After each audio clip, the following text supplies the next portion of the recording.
नागपुर महानगर पालिका सहित निजी संस्था द्वारा कस्तूरचंद पार्क में निर्मित भारतीय ध्वज का लोकार्पण शनिवार को मुख्यमंत्री देवेंद्र फडणवीस ने किया।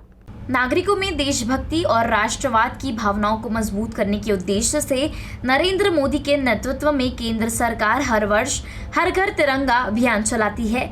इसी पहल के तहत सरकारी और निजी संस्थानों में तिरंगा फहराने के नियमों में कई अहम बदलाव किए गए हैं। इसी क्रम में नागपुर के ऐतिहासिक कस्तूरचंद पार्क में नागपुर मनपा ने पीपीपी मॉडल के तहत एक भव्य तिरंगा ध्वज स्थापित किया है। शनिवार को देवेंद्र फडणवीस ने इस विशाल तिरंगे का उद्घाटन किया।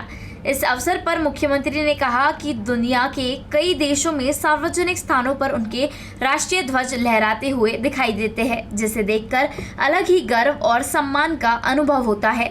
नागपुर में भी ऐसा ही दृश्य देखने की इच्छा थी, जो आज साकार हो गई।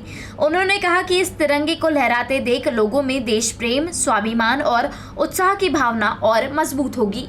खरं म्हणजे याचं डिझाईन देखील खूप चांगलं केलेलं आहे, कारण नागपूर ही 0 माइल सिटी आहे आणि म्हणून नागपूरवरनं जी देशातले प्रमुख शहरं आहेत त्या शहराकडे जाणारे जे मार्ग आहेत किंवा त्या शहरांच्या ज्या दिशा आहेत त्या दिशा इंगित करणाऱ्या वॉल्स या ठिकाणी आहेत आणि त्यातनं नागपूर हे देशाचं मध्यवर्ती शहर आणि देशातलं एक कॉस्मोपॉलिटन शहर की ज्या ठिकाणी सर्व राज्यातले लोक हे आपल्याला मोठ्या प्रमाणात राहताना दिसून पडतात। अशा प्रकारची या शहराची जी ओळख आहे ती ओळख दाखवणारं अशा प्रकारचं आर्किटेक्चर या ठिकाणी आहे। या ध्वजस्तंभावरनं अतिशय सुंदर अशा प्रकारचं पाणी सातत्याने वाहत आहे, ती शीतलता आपल्याला पाहायला मिळते आणि उंचच उंच असा भारताचा तिरंगा हा फडकताना दिसतो आहे।